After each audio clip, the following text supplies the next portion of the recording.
Selamat pagi Bu, perkenalkan saya Kitani Dwi Payang. Dengan NIM belakang 41, di sini saya akan mempresentasikan hasil penelitian saya tentang transformasi desain dan keselamatan reaktor nuklir antara generasi 3 plus dan generasi 4. Baik, kita mulai dari latar belakang, yang dimana energi nuklir menjadi alternatif penting dalam transisi energi global, yang dimana masih dihadapkan pada tantangan persepsi publik pasca kecelakaan Chernobyl dan Fukushima.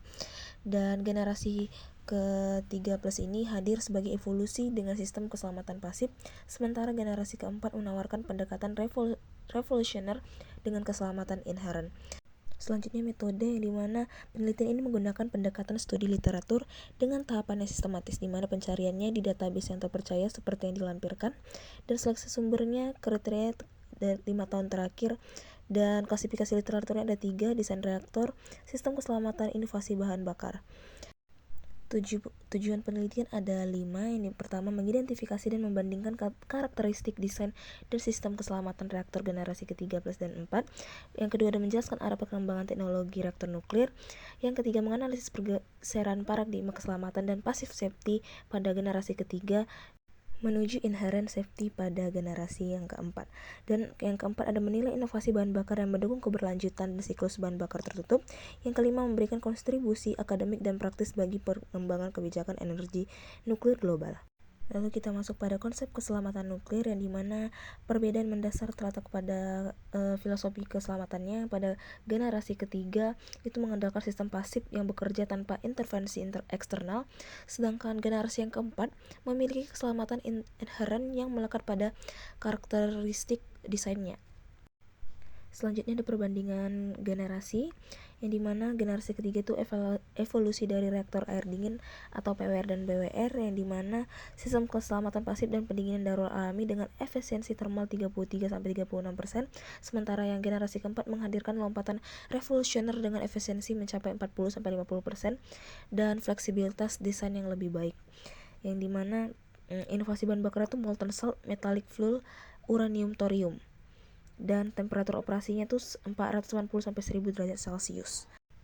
Baik dari aspek keselamatan, yang dimana desain generasi ketiga plus mampu bertahan 72 jam tanpa operator dengan CDF 10 pangkat minus 7, dan generasi yang keempat menargetkan CDF di bawah 10 pangkat minus 9 dengan respon otomatis dan margin keselamatan yang lebih besar.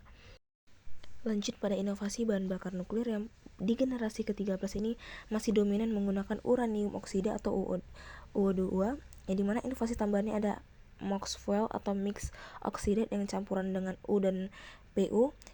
Yang kedua tuh accident tolerant fuels atau ATF, yang dimana lebih tahan terhadap kondisi kecelakaan dan burnout lebih tinggi dibandingkan generasi sebelumnya, dan ini masih terbatas. Di mana generasi keempat dengan pendekatan baru dengan bahan bakar inovatif, yang dimana molten salt fuel atau berbasis fluoride dan klorida dengan bahan bakar cair yang terlarut dalam garam.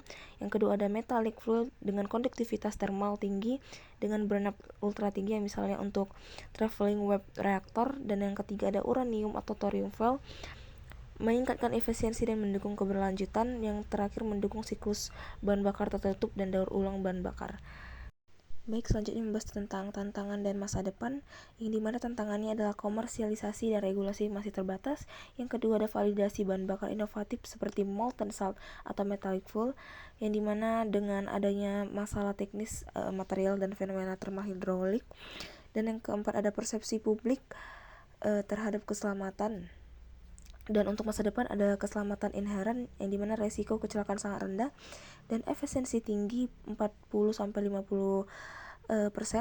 Dan yang ketiga ada siklus bahan bakar tertutup dan limbahnya itu berkurang.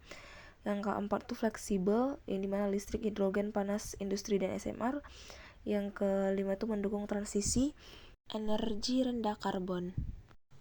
Dan yang terakhir ada kesimpulan, yang dimana berdasarkan analisis ini berhasil mengidentifikasi transformasi fundamental dari generasi ketiga plus yang evolusioner dengan keselamatan pasif menuju generasi yang keempat yang revolusioner dengan keselamatan inherent, dengan menunjukkan adanya peningkatan efisiensi thermal dari 33-36% menjadi 40-50%.